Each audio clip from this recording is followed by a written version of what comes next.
So welcome back to S group. मेरा नाम है आमिर और हाजिर हूँ अकाउंटिंग सीरीज की नई क्लास नया वीडियो लेकर।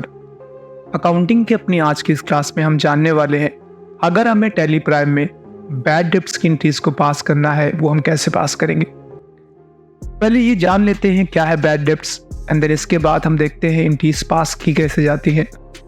बैड डेब्ट्स की अगर हम हिंदी की बात करें दैट इज कॉल्ड डूबा हुआ धन, यानी यह वह धन है जो हमने किसी न किसी रूप में अपने डेप्टर को दिया था और किसी कारणवश उसे प्राप्त नहीं कर पाए, उसे हम बैड डेब्ट्स के नाम से जानते हैं। यह एक प्रकार का एसेट्स ही होता है जिसका अंडर ग्रुप सन्डी डेप्टर रखा जाता है। थोड़ा समझ लीजिए, आमतौर पे होता क्या है कि आप अपने कस्टमर्स को कई बार माल बेचते हैं और उस पॉइंट ऑफ टाइम पे आप उससे पैसे ले नहीं पाते। अब जब आप उससे पैसे ले नहीं पाते वो आपको एक टाइम देता है।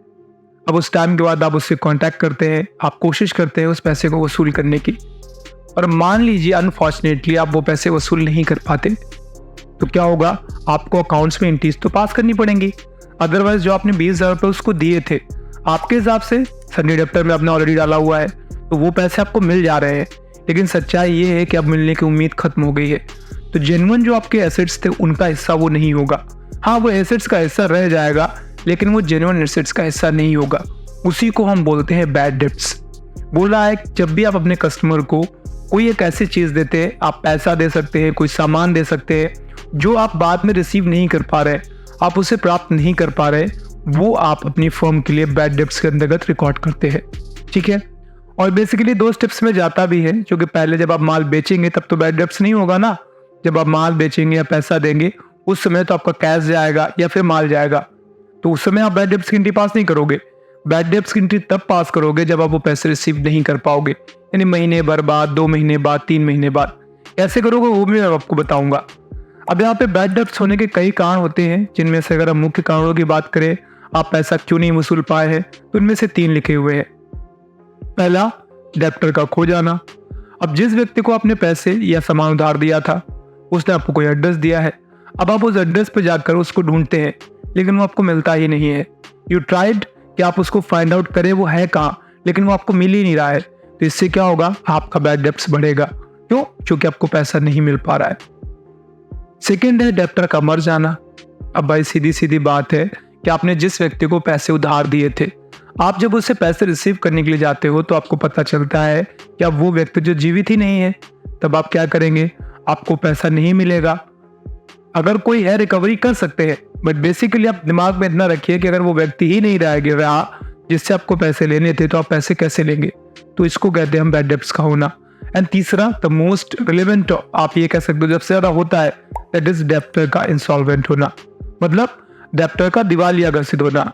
आपने किसी को पैसे उधार दिए हैं, सामान उधार दिए, अब वो ऑलरेडी दिवालिया घोषित हो गया है, तो ऐसे में आपके पैसे कैसे वापस करेगा, तो वहां पे बैड डेब्ट्स होने के चांसेस हैं। होप सो आपको इतना तो समझ में आ गया है कि बैड डेब्ट्स होता क्या है। बैड डेब्ट्स का मतलब वह धन जो आपने किसी को दिया था और अब आप वो वापस नहीं प्राप्त कर पा रहे हो, उसे हम बोलते हैं बैड डेब्ट्स या डूबा हुआ धन। ठीक है, अब चलिए देखते हैं हम एंट्रीज कैसे पास करते हैं। अब देखिए यहाँ पे क्या हुआ है, फर्म ने मोहित नाम के एक व्यक्ति को 50,000 रुपए का गुड्स बेचा है। मैंने पहले भी कहा था जब आप सामान बेचते हैं उस टाइम पे आप बैड डेब्ट्स की एंट्रीज नहीं पास करते। बैड डेब्ट्स की एंट्रीज आप तब पास करते हैं जब आप पैसा रिसीव नहीं कर पाते। देखिए कैसे, अब यहाँ पे लिखा हुआ है फर्म ने गुड्स बेचा है 50,000 रुपए का मोहित को उधार। ठीक है, तो क्या हुआ, गुड्स आपका कम हो गया। टू में सेल्स डाला 50,000 रुपए एंड बाय में मोहित डाला 50,000 रुपए। अब मोहित जो होगा आपका सन्डी डेप्टर ही होगा। क्यों? क्योंकि वो आपको पैसे दे नहीं रहा है, भविष्य में देने का प्रॉमिसमेंट कर रहा है। अगर वो आपको पैसे देता तो बाय में कैश डालते मोहित की जगह पे। अब जब मोहित ने जो भी टाइम दिया था, अब आपने उससे पैसे वसूल करने की कोशिश की, सेकंड एंट्री करा है, money had to be taken. वो पैसे जो हमें लेने थे मोहित से हैज बिकम बैड डेब्ट्स। अब वो धन डूब गए हैं, वो पैसा डूब गया है। कितना था? 50,000 रुपए। जो 50,000 रुपए आपको मोहित से लेने थे अब आप उसे नहीं रिसीव कर पाएंगे। रीजन कुछ भी हो सकता है, तो अब उसकी एंट्री कैसे पास करेंगे? सीधी सीधी बात है, अगर आपको एंट्री पास करनी है तो एंट्री पास करने के लिए फिर क्या करेंगे, आप मोहित नाम का जो पहले डेप्टर था अब आपको उसको माइनस करना पड़ेगा। ध्यान रखिए बैड डेब्ट्स भी आपका एसेट्स ही है और वो व्यक्ति जिसको अपने पैसे उधार दिए थे वो भी एसेट्स ही था, करंट एसेट्स था। अब क्या होगा, आपका जो पहले मोहन नाम का या मोहित नाम का जो बैड डेब्ट्स जो नाम का डेप्टर था वो आपको कम हो जाएगा और बैड डेब्ट्स बढ़ जाएगा। मतलब पहले तो मेरा 1 भी रुपया डूबा हुआ था ये था, अब क्या हुआ 50,000 रुपये डूब गया। तो जब 50,000 रुपये डूब गया यानी बैड डेब्ट्स आपका घटा या बढ़ा है, आपका बैड डेब्ट्स क्या हुआ है, बढ़ा है। क्यों? क्योंकि पहले तो मेरा 1 भी रुपया डूबा नहीं था, लेकिन जैसे ही मोहित से जो पैसे लेने थे मैं रिसीव करने गया, पता चला वो तो डूब गया है। तो अब मेरा 50,000 रुपये बैड डेब्ट्स बढ़ा है और घटा क्या है, मोहित पहले एसेट्स थे, मिल जाते आपको, अब लग रहा है कि वो मिलेगा नहीं। मोहित नाम का एसेट्स घटा है, बैड डेब्ट्स नाम का एसेट्स बढ़ा है।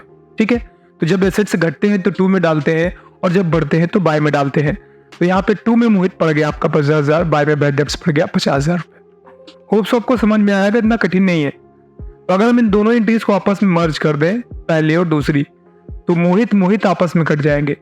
मतलब जो आपने सामान बेचा वही डूब गया आपका सीधे, क्योंकि मोहित तो आपस में कट जाएगा। मोहित यहाँ बाय में है, 2 में है।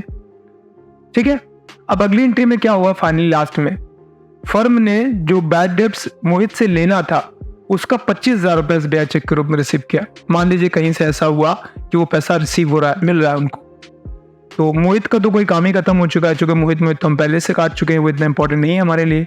अब यहाँ पे बोला गया है मोहित से जो बैड डेब्ट्स रिसीव करना था हमें, उसका 25,000 रुपये हमें SBI चेक मिला है। तो अच्छा ये बताइए, जब आपको चेक मिलेगा तो पैसा कहाँ जमा होगा, बैंक में। किस बैंक में जमा किया आपने, SBI में, तो SBI आपका बढ़ेगा, एसेट्स बढ़ेगा। और मोहित नाम का तो जिक्र खत्म हो चुका है, अब बैड डेब्ट्स कितना बचेगा आपका। जब आपको 25,000 रुपये मिल जाएगा तो पहले जो आपका बैड डेब्ट्स डूबा हुआ धन था 50,000 था, जब आपको उसमें से 25,000 वापस मिल जाएगा तो आपका ये बताइए डूबा हुआ धन बढ़ेगा या घटेगा, घट जाएगा। कितना, 25। पहले जो 50 हो गया था, 25 मिलने के बाद अब आपका बैड डेब्ट्स 25,000 ही बचेगा। तो क्या हुआ, बैड डेब्ट्स घटा है। सेकेंड चीज, आपका जो डेप्ट जो आपका पैसा मिला है आपका बैंक के रूप में, वो आपका एसेट्स बढ़ा है। तो मैंने क्या किया, SBI इन बैंक में वो पैसे डाल दिए 50 रुपए, तो बाय में SBI हो गया आपका और 2 में बैड डेब्ट्स हो गया। चलिए अब मैं आपको ये एंट्रियां पास करके दिखाता हूँ। टैली प्राइम में पास कैसे करेंगे, तो मैंने ऑलरेडी टैली प्राइम ओपन करके रखा हुआ था, तो मैं यहाँ से बैक जाऊँगा और सबसे पहली वाली एंट्री में आपको सेल ही करना है, तो मैं वाउचर पे जाता हूँ और चूंकि यहाँ पे जो मैं सेल करने वाला हूँ मैं उसका मोड चेंज करूँगा, एज वाउचर रखते हुए सेल करूँगा और सेल्स में डालूंगा। यहाँ से पहले बाय में डालता हूँ, क्या, किससे मुझे पैसे लेने थे, एक बार नाम देख लेते हैं, दैट इज मोहित। तो मैं मोहित को यहाँ से बना लेता हूँ, मोहित संडी डेप्टर है और सेव कर लिया। फिर मैं सेव करके आगे बढ़ूंगा और 50,000 रुपये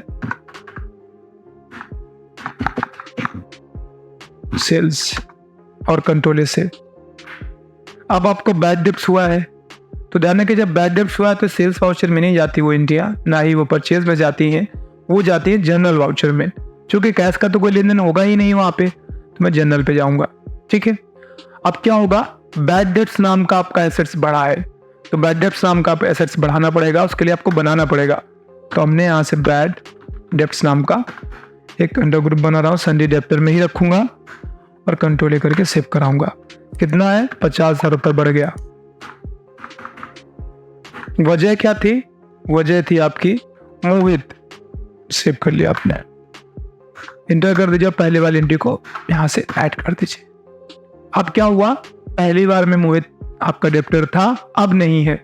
क्यों, क्योंकि वो पैसा डूब गया। अगर आप बैलेंस शीट में जाके मैं दिखाऊंगा अभी, सॉरी डेबिट बैलेंस शीट में, तो अब आप देखेंगे करंट एसेट्स के साइड आप जाएंगे, डेप्टर्स में जाएंगे तो यहाँ बैड डेब्ट्स दिख रहा है और पहले यहाँ पे मोहित दिख रहा था। ठीक है, अब चलिए हमें मान लीजिए बैड डेब्ट्स रिसीव हो रहा है, तो रिसीव हो रहा है SBI चेक के रूप में, तो पेमेंट एंट्री काय में जाएगी, रेसिप्ट में, क्योंकि वो पैसा आपको मिल रहा है। ठीक है, जब मिला है तो बैड डेब्ट्स घट रहा है। कितना मिला है आपको, 25,000 रुपये, 25,000 डाल दिया आपने और पैसा वो जमा कहाँ कराया है आपने, SBI में, तो SBI बनाना पड़ेगा फिर आपको, क्योंकि SBI है नहीं यहाँ पे। कंट्रोल लेकर सेव करा दीजिए, ये देख लीजिए। अब अगर मैं आपको बैलेंस शीट में दिखाऊंगा तो आप देखेंगे जो हमारा करंट एसेट्स में संडे डेप्टर में जाके दिखाता हूँ, आप बैड डेब्ट्स 25,000 बचाएं, क्योंकि देख लीजिए इंटर करके यहाँ पे, ठीक है। 50 जनरल वाउचर के तहत बढ़ा था और रिसिप्ट वाउचर के तहत 25 घटा है, तो टोटल लास्ट में क्लोजिंग बैलेंस में 25 आपको दिखा रहा है। तो टैली प्राइम में इस तरीके से अगर आप चाहें तो आप बैड डेब्ट्स की एंट्रीज को आसानी से पास कर सकते हैं। कितना भी बड़ा हो उसमें इतना डिफिकल्ट नहीं है। बैड डेब्ट्स का मतलब धन का डूबना होता है। ये आपका आउटस्टैंडिंग बैलेंस के अंतर्गत आता है। अगर आपको कभी मिल भी सकता है, हो सकता है ना भी मिले, फ्यूचर में मिलेगा तो भी आप उसकी एंट्रियां पास कर सकते हैं, और आपका अगर नहीं मिल रहा है तो भी आप उसकी एंट्रियां पास कर सकते हैं। अगर आपको ये वीडियो पसंद आया है तो वीडियो को लाइक कर दीजिए, चैनल को सब्सक्राइब कर दीजिए। साथ ही साथ कमेंट सेक्शन पे ये लिख के ज़रूर बताइए कि अगला वीडियो आप किस टॉपिक पे चाहते हैं। आज की ये क्लास फिलहाल यहीं पे समाप्त होगी। बहुत जल्द मिलेंगे, तब तक अपना ख्याल रखिए, अकाउंटिंग सीखते रहिए। Bye bye, take care.